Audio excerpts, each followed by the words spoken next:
The following is a presentation of the Mat Talk Podcast Network. It's time to go on the mat. The Cedar Valley's longest-running radio show devoted entirely to wrestling. Brought to you by Rolling Ford and the National Wrestling Hall of Fame Dan Gable Museum on 1650 The Fan. Welcome to On the Mat. This is Jeff Bradley. This is the monthly special edition, PWC and UNI Wrestling Edition. Going to have a great show today. We've got Cruse Aarhus, UNI Strength and Conditioning Coach, and then Jim Millboy Miller for the last two segments. Obviously, legendary Wartburg coach. We will talk to him the last two segments, and I'm sure laugh a little bit and have a good time. We're going to start with Cruse right away, and then we'll get into some PWC and UNI things, probably talk about junior nationals. Cruse Aarhus wrestled varsity for UNI for a number of years, graduated 2012. Like I said, he's current strength and conditioning coach at UNI. Also runs Immortal Wrestling Club. And just pretty much all-around good guy. Cruse, how you doing today? I'm doing all right. Thanks for having me, Juice. So, Cruse, how's the summer going, first of all? I mean, now we were just talking to Bob Foster right before we came in. I said, summer's about over. So, how do you like the guys training? How's just personally, you having a good summer? Yeah, it's been a good summer. It's definitely been a transition summer for me. I took over the old Elite Takedown Club. So a lot of that has kind of been spent, meeting families and developing relationships with some of these kids. Yeah. But, as far as you and I goes, I think we've had a really productive summer as well. We did a good training cycle on the mat, and guys have done a really good job in the weight room. I'm happy to see the advancements most guys have made physically this summer so far. So we're going to talk more, obviously, about your UNI guys and your club guys, but need to get a couple PWC events out there. And I think everybody knows that these are coming up, but, they kind of sneak up on you. We've got that annual Schwab Mob golf outing, 7th annual, and it's a four-person best shot. It's August 26th, so it's less than a month away. It's right around a month away, 3 weeks away. 10 a.m. shotgun start out at Pheasant Ridge. The thing is, there's only the first 144 people are going to be let golf. There's only 144 entries. So it sells out every year. We're going to talk about the clay shoot here, and I'll give you this address a couple times. It's pantherwrestlingclub.org if you want to get registered for either of those. But you've been around pretty much for all those golf outings. What's some thoughts on the golf outing? Yeah, the golf outing is a lot of fun. It's a good opportunity to kind of see and experience the coaching staff and our club guys in a little bit more relaxed environment. Everyone seems to have a really good time at the golf outing. It's a really good, fun atmosphere. And it's everybody, right? It's alumni, it's ex-athletes, it's current coaches and athletes. It's just fans and anybody that wants to support UNI wrestling. Yeah. Yep. Yeah. And, the club has a golf outing kind of staff or whatever you call it. They do a really good job of getting sponsorships and just making sure everything runs smoothly. And the food is never bad. So. Yeah, Bermel does a good job out there. It's a great event. So if you're interested, again, I'll give this out a couple more times in this segment.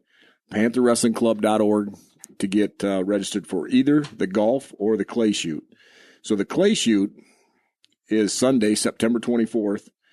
It's a $100 entry fee. You're going to get 100 targets.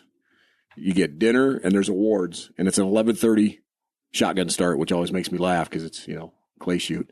But, you've been involved in that also. Talk a little bit about the clay shoot. That's starting to build back up. Boy, those guys have a lot of fun doing that too. Yeah, the clay shoot is probably my favorite event we do. It's pretty unique, and it's different than going out and shooting clay pigeons that fly out in front of you, or trap shooting as I think they call it. But the clay pigeon shoot is pretty unique. You get to see 100 pigeons, and they come from all different angles, and they fly across your face or they're up high. It's a really good time. You get a lot of you get a different market of people as well. with the golf outing, it seems to be strictly, UNI fans. With the clay shoot, you meet some members of the community that you draw into the sport. And then I think we kind of make them UNI wrestling fans. I agree. Exactly. So it's a good change of pace, but it's also a lot of fun. And, the food there is our best food event by far. Okay, so now let's talk a little bit about you and some things you're up to. Let's backtrack, though. You graduated 2012. You've been around the program pretty much since Doug's been here, and obviously you were with Coach Penrith too. Talk a little bit about maybe how you got to UNI and your UNI experience and your UNI career. Yeah, so you'd have to go back even a little bit further, I guess. I came to UNI. I basically followed who I would consider one of my brothers, Drying Beats up here. He came here first, and he kind of opened the door for me. I was only a 2-time place winner at state. I won it as a senior, but I didn't have a whole lot of looks. I got a couple in-state looks, but... but was that because of your size? Because when you graduated, you're a 106-pounder. Yeah, I was 103. Oh, it was 103 back then. 103, yeah. Okay, so now we're really dating ourselves. So were D1 coaches looking at you going, man, he's not going to be a 25-pounder? Or do you know? Yeah, I think it was definitely in question, and I knew that going into my senior year. I wanted to go 113 or 119 then, but my high school coach sat me down and he's like, I think you can win at 113, but we're a way worse team. I mean, it was where if I bump, everyone bumps. Right. So it was I sacrifice or I make 10 guys sacrifice. So I was like, oh, all right, fine, whatever. I'll go back down. It didn't really matter that much to me to cut the weight. I was pretty disciplined. I had a good support system. My parents helped me out a lot. They helped me make sure that I was taking care of everything. So it wasn't that big of an issue, but it led me to UNI and it led me to where I'm at now. So I can't really say I regret it, So a little bit about you won a ton of matches. Jerian, one of your best friends, All-American.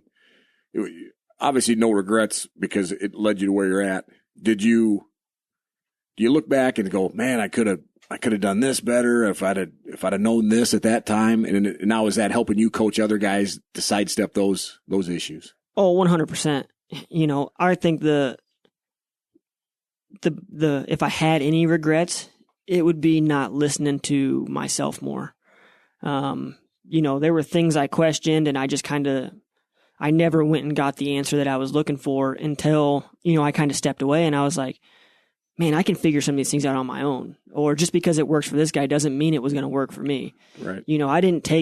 I really didn't take enough ownership of my own career until, it was basically too late. And I was like, well, I can't stay healthy for more than 2 months and it's time for me to shut it down for a little bit. So, I guess that would be my only regret is I didn't take enough ownership of my time when I was in college and competing. Yeah, that's pretty self-reflective. I like that answer a lot. So now we transition into Panther Wrestling Club. You're going to wrestle some freestyle. And, obviously I was around for that. I watched a lot of those matches. I always thought you were, and I'm holding my fingers about an inch away from each other, that close to being really good. So at some point, was your body breaking down? Did the will not to compete, or was it just, man, I'm ready to move on and start coaching? Or, I don't want to answer for you, but I guess I never have asked you how that went down. That you competed for a little bit and then you transitioned right into coaching. Yeah, I think it's an accumulation of both. Again, kind of going back to one of my regrets, I didn't think that what I was doing was most beneficial for me. Not saying it didn't work for everyone, but what I was doing, I didn't feel like it was right for me, and it's my fault for not taking responsibility of that and changing some things up. But it was that, and then I started getting just really bad stingers in my neck, and I was just like, okay, I need to take some time off and reevaluate and kind of refocus. And getting into coaching was a natural transition for me. Sure. And, now I'm going back to school in the fall to finish up my master's. So, I found out pretty quick that my passion wasn't measurable by wins and losses for myself. I'm much more passionate about investing in other people now. And I've gotten a lot more enjoyment out of my life by being able to invest and help other people succeed, whether that's physically, mentally, or even just getting out of their way. I try not to take things very personal. I want to make it all about the individual as much as I can. And, if that means I'm the worst coach for you, then I'll be hands off. I got no problem with that. I just, I'm trying to invest in others more than myself. You're listening to On the Mat with Jeff Bradley and Cruse Aarhus, current strength and conditioning coach, UNI Wrestling. So now let's transition more to, let's go back about a year. I know Sailor Mat Club, Columbus Wrestling, they came up to you and said, hey, we want you to coach our kids. And I think you took that on and you were strength and conditioning at UNI, and that transitioned into your new club. So let's backtrack to Sailor Mat Club, talk that through a little bit, and then how it got you into the Immortal Wrestling Club. Yeah, well, really Sailor Mat Club came about because of one of my ex-roommates, shout out David Bonet. He had his own club up here that I was helping him out with a little bit. It was called Renegades Wrestling Club, and he had a lot of Sailor Mat Club kids in his club. And, he was doing a really good job, and then he had a job opportunity open up in Ankeny, and he took it. So, I was kind of in limbo for a year there where, I wasn't really helping very many kids. And I didn't really have a home. I was working with a couple kids, but not in a club situation. And then, Sailor Mat Club approached me, and it was a no-brainer because I had a relationship with most of the kids already, between the Hackett's and the Reeds and, all those guys that are pretty much the core of the Sailor Mat Club group right now, family-wise anyway, So it was an easy transition. I had relationships built, and they gave me an opportunity that I didn't feel like I could pass up. So... And then let's move right into Immortal. Originally, it was, I'm going to call it the Elite Club. And either they shut down or it was time for a name change because both those directors kind of parted ways. And then you took that over. Is that how that kind of went down? Or were they just looking for somebody to lead us? Yeah, it started off as they were just looking for a new coach, basically. They had a board, and the board felt that it was time to kind of move in a new direction. And they reached out to me, and, I was on board. And then it kind of came about that there were some pretty big underlying issues as a business. And, it got to the point where financially they couldn't afford to operate anymore. And because they had to, a nonprofit can't declare bankruptcy, but essentially they had to dissolve all their assets. So with that, they had to dissolve the name. So, what was built and what was done was fantastic. They did a great job building something up. It's unfortunate it wasn't in a position to be able to be sustainable, but I'm happy with the name change. I'm happy with the direction we've gone. And really as a business, I'm happy not to have, walk into a business that's in the red, I guess. Right. Let's shift gears here. Let's talk about Cadet and Junior Nationals. They just held them, freestyle and Greco, up in Fargo, North Dakota. You were up there coaching and doing a lot of watching too. But I know some of your athletes in your club placed. I'm just going to run through a lot of different names, and then you comment kind of on who you want to. But we definitely need to talk first about Felicity Taylor, All-American on the girls' side. Yeah, she was Iowa's only female All-American. She did a great job representing Iowa and herself and this club. She's one of my club members, and she kicked some serious butt out there. I was pretty happy with the way she performed. And to be the only female All-American from the state of Iowa is cool, but I personally would like to see more. If we're going to be a state that's a wrestling state and we pride ourselves on that, we got to have more than one female All-American out there. California brought 70 some girls, And I mean, obviously, we don't have the population California has, Right. but California's not a wrestling state.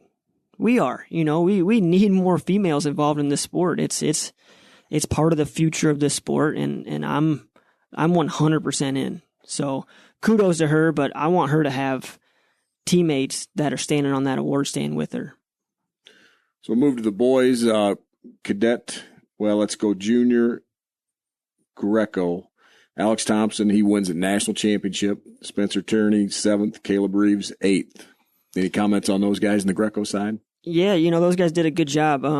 They were the last ones competing out there, so I can imagine after the 10th day of Fargo, it's easy to get a little exhausted and run down, but those dudes fought and battled, and, you know, you're an All-American. Well, I mean, congrats. That's awesome. Good job. It means something.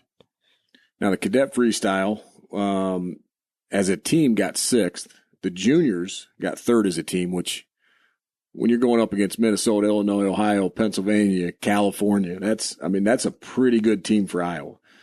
They had Max Lyon won a national championship. I think he's going to Purdue next year. Francis Duggan got 3rd. Daniel Kimball, I think he's a Waterloo guy, goes to Don Bosco. Got 5th. Adam Reeves doubled. He got 5th. Alex Thompson also placed in freestyle 5th.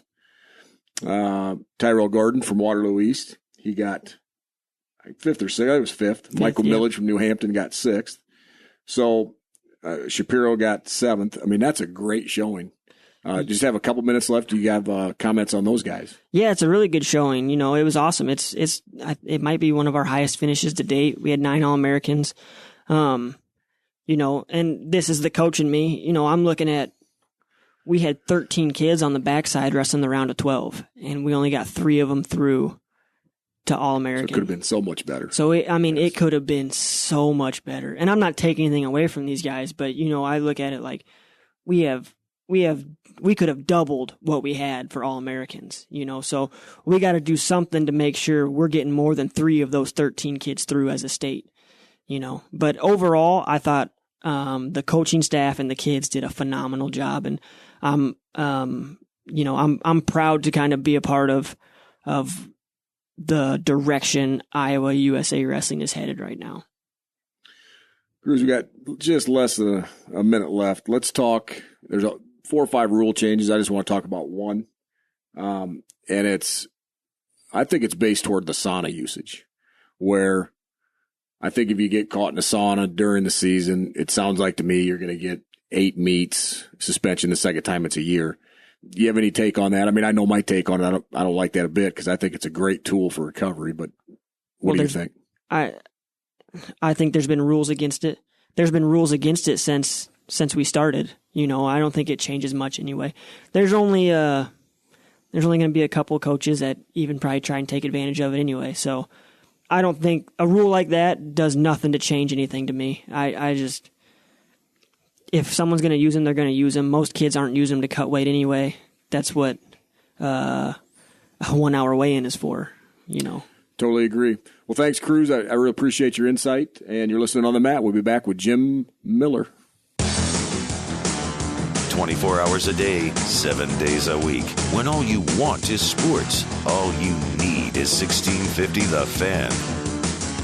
Welcome back to On the Mat. This is Jeff Bradley. Got my second guest. He's going to do 2 segments with us because one segment won't do with Jim Millboy Miller. First thing is, I was thinking about this. Who called you Millboy the first time, and how did that all start? Millboy started my senior year of high school. Bill Dotson at East Waterloo came in as a new coach, and he shook everything up, let me tell you. Changed my life. But at some point in time, early in that year, he started calling me Millboy. I have no idea how, why, but it's one of those deals that stuck, and here we are, 40-some years later. No, that's pretty funny. You know what? I might have heard that. I just couldn't remember, and just Millboy. Jim Millboy Miller. So, Jim, 6 Athletics Hall of Fame's done everything in a Division III world, obviously. We're going to talk a little bit about that. But you were also the master of, because it's detasseling season right now. And you did that for at least 20, 25 years. You taught me how to do it. I'm still doing it, so I'm not near as smart as you. but your first year retired, I just see the smile on your face. So how's it feel not to be a slave to that detasseling? Well, 32 years in a row. Oh, man. And Don Briggs was doing it before I was, so we got some wrestling connections there for sure. I don't know how that all worked, but 32 years in a row. And this is the first year. I feel like I'm on vacation every day, to be honest with you. It's weird, but I feel like I'm on vacation. I've been able to do a lot of things I normally wouldn't have done. I did a clinic in Colorado. I'd done some speaking engagements. I went and babysit my grandkids in Dubuque one day. I went to my other granddaughter's Wizard of Oz production at UNI. So that, just stuff like that you normally, if you're in detasseling, it's all, as you know, all time consuming for that time in the fields, man. So now everybody's going to think this is a no-brainer, but unless you run a detasseling crew, it might not be. So what's a better feeling, winning a national championship or the last day of detasseling? Well, winning a national championship is the best feeling for sure. But it's closer than you think, isn't it? Yeah, last day of detasseling is a highlight every year. So you think back about those 30-some-odd years, and we will get to wrestling, but this detasseling stuff just, we've done it for so long. You got any couple good stories, one good story, anything? I mean, there's 1,000 of them, but anything you want to share? Yeah, there's a lot of them. But, the good thing about detasseling, hey, it is honest work. I'm glad all my kids did it. And I think when you do go through that, it's adversity. You got adversity every day. Number one, you're getting up real early in the morning. Maybe we're picking up at 5:30, and you get out there, it's wet. It's no fun walking through the cornfield wet, and then later on it's deadly hot. Yep. And so, it's a great learning tool. And, young people can make some money. But here's one story. One day downtown, I had some wrestlers, former wrestlers, alums were in town. They said, Coach, come down to Cedar Falls down on Main Street. And it was one of those places, it was a younger place. They told me, probably wherever. I go in, and I'm waiting for them. And I had 2 people say, hey, Coach Miller, how you doing? I go, yeah. He goes, hey, I detassel for you. It's just a standard deal. Like, hey, I detassel for you. I took my brother to the doctor one day. The doctor detasseled for me way back in the day. I used to run so anyway, there's a lot of them, but it was good for us. It was good for our family, man. I'm glad we did it, but I'm also glad, that I stepped back and not doing it. But you've had thousands of kids work for you. So for sure. And we have too, and it's pretty cool when you meet up with them later in life and they're successful and things. Yeah, there's some things that just like in wrestling, the hard work, the adversity, and all that kind of thing builds you beyond once you get done. And I think someone, if they actually go through the season for 3 weeks straight, getting up and all that stuff and detasseling, they're a little better because of it in just in life. You're listening to On the Mat with Jeff Bradley and Jim Miller. So, Mill Boy, I was thinking about the state of wrestling kind of in the Cedar Valley here with Cedar Falls, Waterloo East, Waterloo West, Columbus, all had glory years at one point or another and all struggling a little bit. Mm-hmm. So I started thinking about this. If I was to approach you right now, you're going to start a program from scratch. And you can hire your coaches, you can, maybe pick the school system. What are you going to do to build a winning culture and program? Well, number one, you need everybody on the same page. You need everybody on the same train. And when I talk about everybody, I'm talking about the administration. I'm talking about the alums. I'm talking about the parents. And I haven't even got to the athletes yet. And so you need everybody on the same page, working the same way, and that can happen. And, it's going to take time. It's going to take patience. And that was a hard one for me to learn, but it's going to take patience. I was thinking about this the other day. I won 10 national titles I was there 22 years. The first 11 years, so the first half of my career at Wartburg, we won 2 national titles. The second half, we won 8. And one of the things I contribute to that, because I got a lot better at building a team, and I'm not just talking about the wrestlers, I'm talking about what I just said.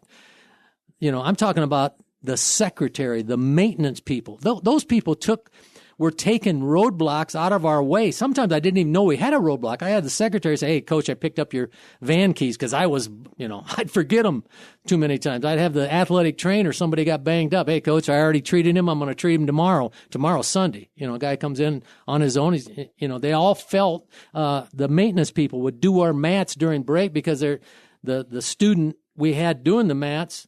They didn't know if he was going to be there or not. I didn't ask any of them to do that. It wasn't even on my mind, but it was something that was really important to get done, and they just went ahead and took care of it. That's kind of the stuff I'm talking about. That's the kind of family, that's the kind of program with everybody on board going the same direction as when you can really get great. So you alluded to it a little bit ago, 10 NCAA titles, 20-plus conference championships, that's unfathomable too, because that's the toughest conference in the nation. Mm-hmm. So if you take yourself back, and it's hard to do this, but of those national championship teams, was there one or two that was a little sweeter than the others? Well, obviously the first one, that was relief. If I had to name one word for it, it was relief, because we were in the second year we lost by 1 point. The third year we lost by 1.5 points. And it was torture, and then we finally won one. It was relief. And then a few years later, we won our second one, and we came from way behind and won our second one in 1999. And that was just pure joy, and then 2003, we set the all-time record, may never be broken. I don't know. 10 All-Americans and all that kind of thing. So each one had its own place, and each one was great. I could pick great things out of each one, but, I'm just happy to be along for the ride on every one of them. Yeah, most of the people I talk to have multiple times. It's that first one. Because you almost prove to yourself you can do it. And that's hard to repeat, but that first one kind of gets you over the hump, So now let's switch to the individuals, and this could be probably a long list. So I think 34 national champs. I might be off a little bit. There was 37 national champions. 27 people won 37 titles. Okay. Yeah. And somewhere in the neighborhood, 135, 140 All-Americans. 145, I think. Ooh. Okay. So, 72 academic All-Americans. I better throw that in. You know what? That's important, because that's the whole ball of wax right there. So it doesn't have to be a national championship individual. It might be an All-American that squeezed in at 7th, and maybe you go, man, we actually did a great coaching job, or that guy lived the lifestyle. But you can pick out anybody through all those years, or a few guys, and talk about them that just a little more fulfilling maybe than the next guy. That's not very fair to say it like that, but you know what I mean? It just... Yeah, I mean, there's so many that, I think the most rewarding thing is just when teams come together, because every single team is different. Even though you got a lot coming back year to year, every single team is different. And you got to change up your coaching. You can't coach them all the same. In my opinion, you can't coach any team the same. It just never works out that way. You're trying, and then guys on the team, you're trying to individually motivate in some way to really get them over the top and really achieve more than they even thought they could. And I think that's a really key thing.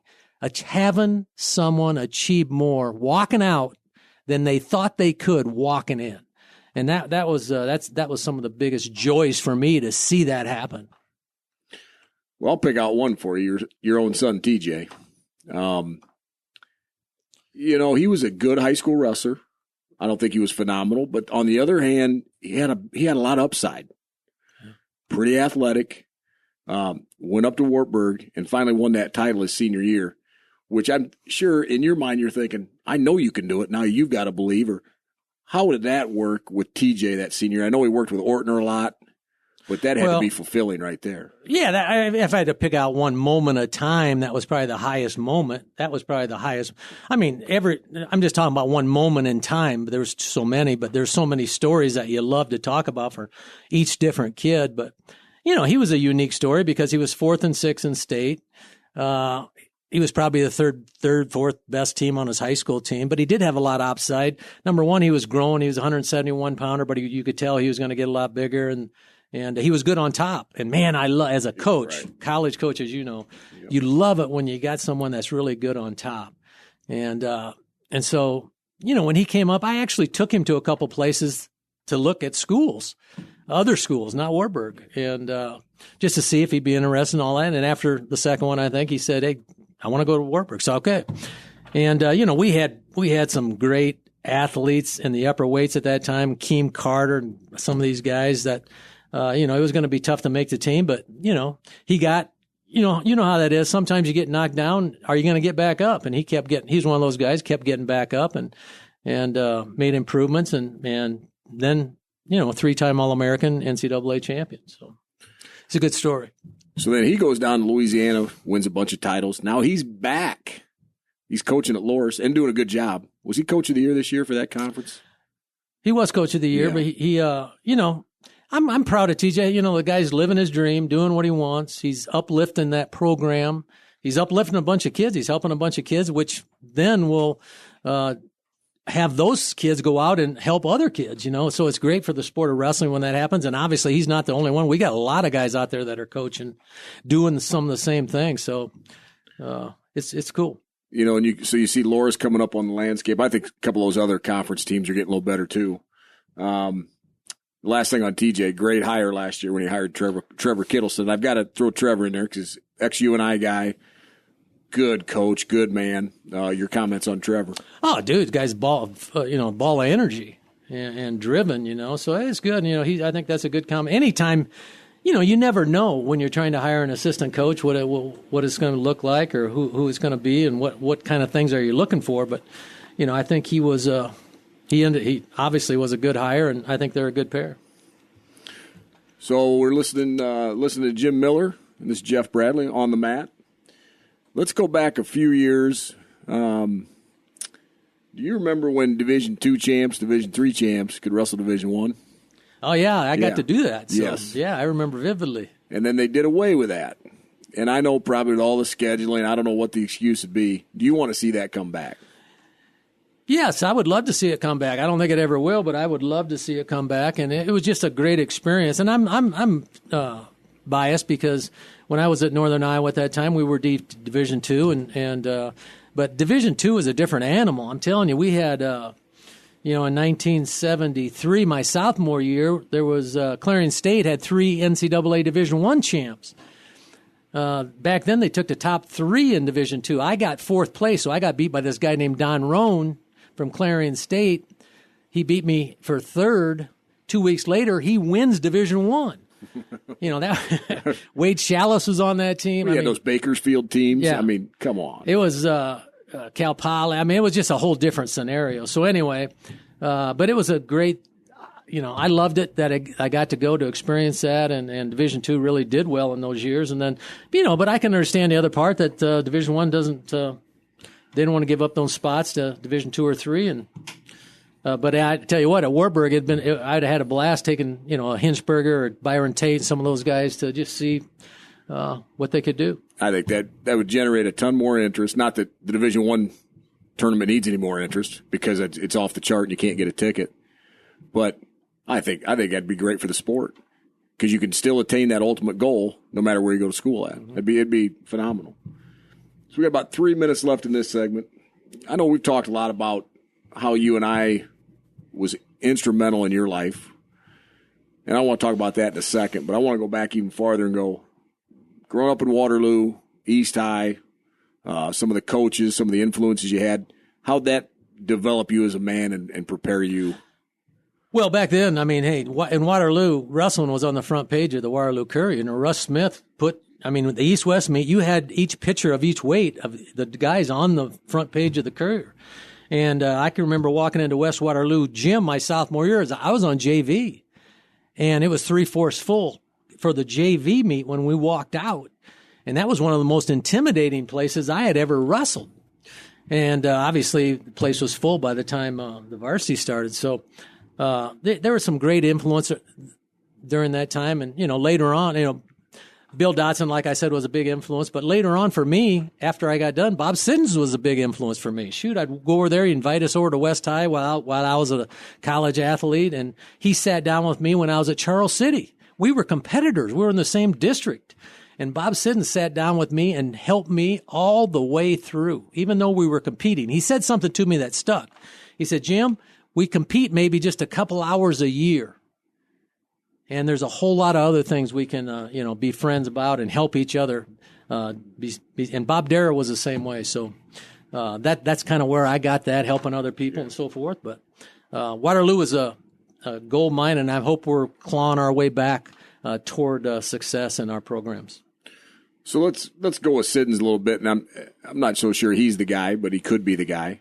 Wealth of knowledge, easy to talk to.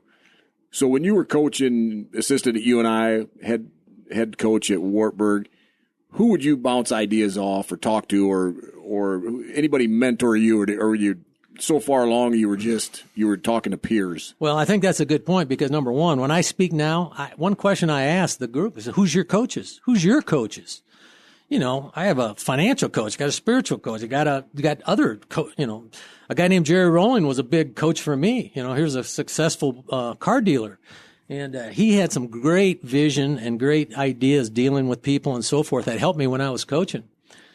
And so when I was in high school, it was, I just try to, the number one thing I tell our freshmen when I was coaching, say, ask for help is the number one thing when kids come to college.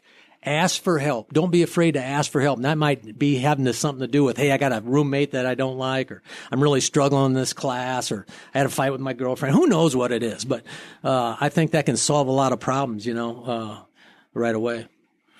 Well, we're going to talk some more UNI wrestling here in a minute.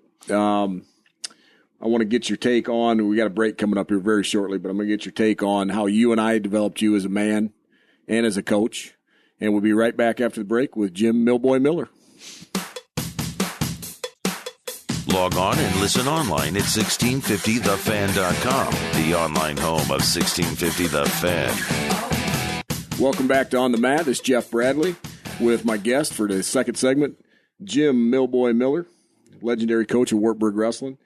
Hey, we left off in that last segment. We talked about some influence from East High, and I know you and I had a huge impact on you. I've heard you say it numerous times, and you've said it in public.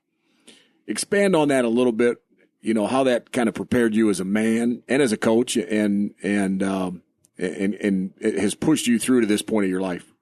Well, I just flat out say they changed my life, and every opportunity I've had since I left came back to this place, UNI, and the people that helped me at that time to go through, and I was one of those guys that was not the same person walking out as I was walking in. I was not a confident athlete walking in school academically or in wrestling. I think my freshman year I was 500 record, but there was people like Chuck Patton, Don Briggs, Mike McCready was a senior when I was a freshman. He had a huge influence on me, just because I seen what he did, and that year he won Division II and was third in Division I. The only guy that beat him in Division I was Chris Taylor, 440 pounds, and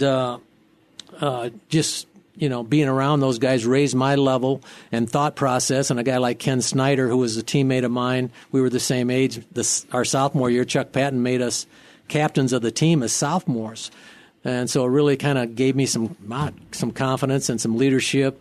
And I just grew from there. So, and I think we just, as teammates, just kept raising each other's level and confidence. And soon after that, my junior year, I was second in division, wrestling for the national title in Division I, because we thought we could, bottom line. So, I'm very humbly forever, I guess, a Panther, forever grateful to UNI and feel a part of the UNI Panthers till this day. And I think that's what happens when you make a mark on a young person's life. They just don't think about it until they graduate. It stays with them their whole life. And that's I'm an example of that.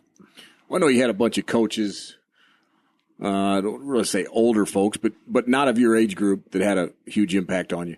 I look back at my time at UNI, and I had some peers. Now that I look back and can reflect, like Mark Schwab, the wrestling part of it and the friendship part of it. If I wouldn't have come to UNI, I would have never had that. So did you have any peers like that are still, I know you're still tight with them today, but still rely on them, made you the man you are today? Well, it's funny because some of them I stay in touch with a lot, and some of them, even if I'm not staying in touch with a lot, might be 3 or 4 years and we come back for a reunion or something and we leave and it's just like we just talked yesterday, so, and another good thing about you and I and the program now, we've had a 1975, we won the National Division II championship. We had a reunion there. We've had a reunion for the Chuck Patton, Don Briggs reunion a few years before that. And just this last MAC tournament that we hosted, we had an all UNI wrestling reunion. So, man, those are some great opportunities, and a lot of places doesn't do that. And I'm just really happy that UNI is one of them that does and keeps us together. You're listening to On the Mat with Jeff Bradley and Jim Miller. Let's switch gears here. We talked about you. Done a lot of retiring lately. You retired from coaching, retired from detasseling, but you're now actively. You're kind of on the speaking circuit. I don't know. But it's at Victory Speaking. I know you're pretty busy. Tell us a little bit about that, and is that kind of your new passion? It is. It's right now. Jim Miller, CoachJimMiller.com is the website. CoachJimMiller.com. But that kind of sprung up. That was not intentional. But dude, as soon as I retired, I was doing a little bit before I retired. But as soon as I retired, it really kind of picked up. I'm probably doing it twice a month. Pretty steady in, businesses to athletic teams, leadership groups and that kind of thing. But I've really enjoyed it because, I just get wound up because I'm talking about success. I'm talking about what can happen. I'm talking about why not you? Some of the same things. And there's such a strong connection between athletic success and business success and life success, and it connects with a lot of people. And, if I can help company or individuals. I love doing that. I love doing it. So what's the weirdest group that's, and maybe you can't say, but what's like a weird group that would call you and say, hey, can you come talk? And you go like, well, how does that apply? Maybe when you first started, how does that apply? Yeah. I mean, it's been a lot of different people, but maybe one that the Iowa College of Medicine. And I'm thinking, wow, Iowa College of Medicine, can I talk? You honorary doctor now? That's what I'm waiting for. I want to be an honorary doctor, but that was fun. Geez, you talk about some motivated young people. I think these were second year of Iowa College of Medicine. Some very motivated and dedicated to the task and wanting to hear motivational things. And I had a great time. So it's been pretty much across the board, but I've enjoyed almost all of them. So how much of your presentation is based around wrestling, or is it just expanded now to just this is the way to be successful? Well, I think you got a base. I talk about wrestling. You wouldn't have to know anything about wrestling to get my talk.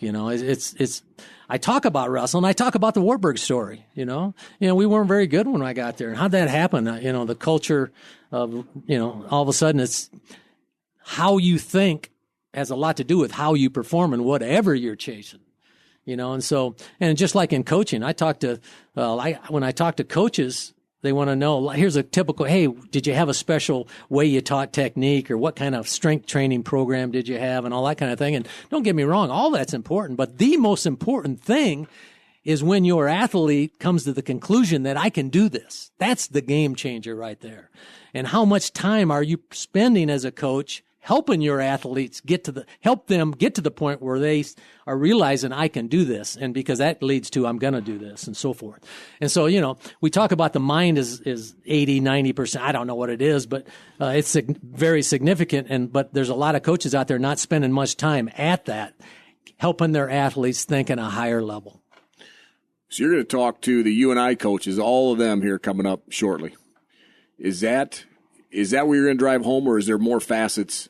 Is it half cheerleader? Hey, I'm getting these guys fired up to do their own job, or is it, hey, give you one little trinket that might make you successful where you might overlook? Yeah, I think they're a very motivated group, so I think they probably got a lot of motivation. But I'm just going to tell what could happen, what did happen. Sometimes sometimes reality can be higher than the dream. That's my story. Dude, I wanted to win one title. If I win one title, I'm good. Because Wartburg College, we had never won a national title in anything in the history of the college. So my motto, when I came here, I just wanted to win one. I still do the next one, so they just kept adding up. But in my case, I was very, very fortunate. But hey, the reality was actually higher than the dream. So you just said something there that kind of, and I've thought about this a lot. I've never asked you this. So you get to Wartburg. When you win the first national title, that is the first national title for Wartburg.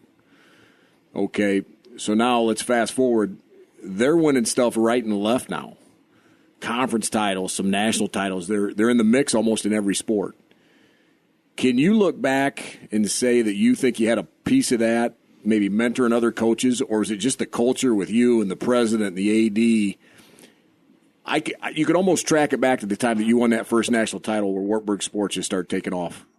Well, I think there's been some people that did a lot more digging than I did, and kind of shows the time frame of when things started to take off. And you know how it is when someone when someone's going the extra mile, when someone is achieving at a higher level than expected, other parts of the organization or athletic program or whatever also want to do that, and I'm just going to tell you recently, 15 years ago, the Iowa Conference started an all sports trophy. We got 20 sports and you get points for how you do in each sport. Well, in those 15 years, Wartburg's won 15. Right. So, it's just like, hey, we expect to win, and not just in wrestling. Everyone wants to win. Everyone wants to be a part of contributing to the success of the program, organization, business, whatever it might be. And so, yeah, I take pride in that. But I'm going to tell you the story, the biggest compliment I ever had at Wartburg. I think we're building, after the second national title, we're building a new library. And, the librarian at that time got her chance to speak. And of course, it's just like anything else. The more money you got, the more you got, how much money can we have to do with this library? The more money, the more cool things we can do. And anyway, when she came out and said, hey, if we can have the best wrestling program in the country, why can't we have the best library? Yep. So when you got people across campus thinking that you might have some small influence on how they're thinking, and man, we got a great library, so it's cool, and to maybe have a little piece of that. And you only know that because she said that. So just think of the number of other people that are motivated, never come up and tell you, but you sparked an interest, said, you know what, you can be good. Why can't we be good? Absolutely. So we're going to switch gears a little bit now, go back to your competition days. It's been a long time. Tell me some of your fondest, best memories from when you actually shook hands and just scrapped. Because I know you still scrapped at the practice room up until about the last day, but when you were actually getting your hand raised or not getting your hand raised. Well, yeah. I was like a lot of kids that we talk about.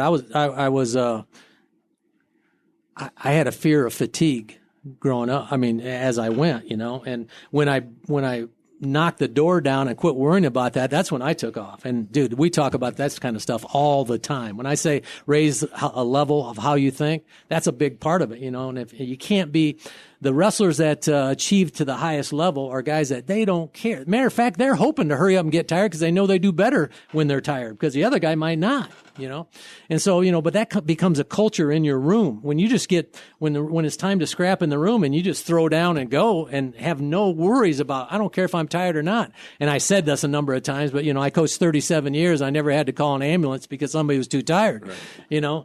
So quit worrying about it. So anyway, that's the biggest joy I felt when you just went all out, laid it all on the line, and whatever happened. And you know what? When that happened for me, I quit worrying. I quit getting so nervous. I quit worrying about what if I did this. I just focus on, you know what? I'm going all out, and whatever happens, happens. And after that happened, I started winning way more than I had before, and then championships came. You're listening on the mat with Jeff Bradley and Jim Miller. So let's go back on that getting tired, because that's a huge thing. That's a huge thing. So are you to the point, can you even explain that to somebody? Or is that at a certain point, you just have to get there and get through it? Now you know. Well, some people could just come in the room and they already know it. It's in their nature. Yeah. And some people come in the room and you can tell, it's pretty easy to tell, and hey, let's be honest. Normal people, if you got 2 sacks of groceries and you got a big couple flights to go up, you stop and rest. As soon as you get tired, normal people stop and rest. Yeah. Now, that's not normal for wrestling. Yeah, you just you get to the top and you don't rest, that kind of thing. And so, but I think we talked about it a lot because I know there's people sitting right there in front of me that don't want to admit it. And some of them might not even know it. They don't want to think that they have a issue, but there is an issue, you know. Let me put it this way. Two guys who are dead tired they go off the edge of the mat. There's a minute and a half left. They both look at the clock. One trudges back to the center and one hustles. One's thinking, oh my God, I got a minute and a half left. The other one's thinking, I only got a minute and a half left. Right. I mean, dude, everybody in the gym knows who's going to win that match more than likely. Yeah, I know I was talking to Coach Schwab about that one time, and I go, until you get to the point where you're stumbling around, so you're so tired, spit coming out of your mouth when you don't want it to, snot running out of your nose when you don't want it to, and that doesn't sound nice, you haven't been to that point yet. And you almost have to just give up and go, I'm going to get there. And when you get there, it's a whole new, it's almost like the rainbow on the other side, like, oh, yeah, I can do this. Yeah. I can do it. And it's not complicated. No. It's this. I'm tired, but I don't care. That's where it comes down to. You're tired, but don't care that you're tired. So just about a minute left.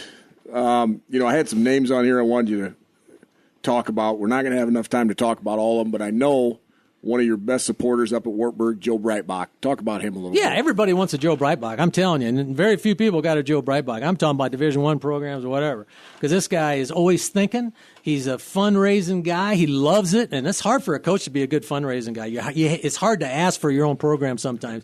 He's not afraid to ask. He puts on great shows. He puts on this. If we have a social, the stage is there, the mic's there. We just show up. You know, if we have a golf outing, he runs it. If we have our tournament in Vegas, he runs it. I mean, dude, he's phenomenal. Well, Jim, that's going to wrap it up. I truly appreciate it. It was a great 2 segments. And I want to thank everybody for listening and supporting the greatest sport out there, amateur wrestling. Love to be here. Thanks a lot, man. All right, good night.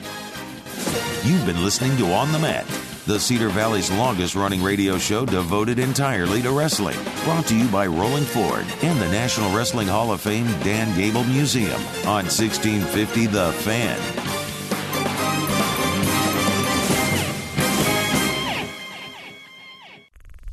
This show is part of the Mat Talk Podcast Network. For more wrestling podcasts, head over to MatTalkOnline.com.